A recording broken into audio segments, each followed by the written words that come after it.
thinking of checklists in general, the anatomic pathology checklist, or ANP as we like to call it for short, that checklist is the most specific checklist for histology laboratories. And that's what most lab managers or lab leaders will focus on.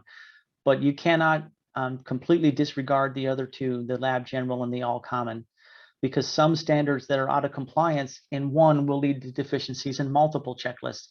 For example, reagent labeling. There is a standard in the interoperative consultation subsection of the anatomic pathology checklist that has a standard about reagent labeling. And if your reagents are not labeled correctly in your frozen section lab, that will lead to a deficiency for that particular standard on the anatomic path checklist. Plus, it will also be out of compliance for the reagent labeling standard found in the all common checklist. And the same can be said with equipment maintenance and analytic validations.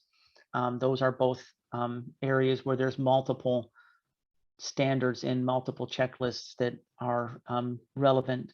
And if you're out of compliance in one, you'll get multiple deficiencies across a number of checklists.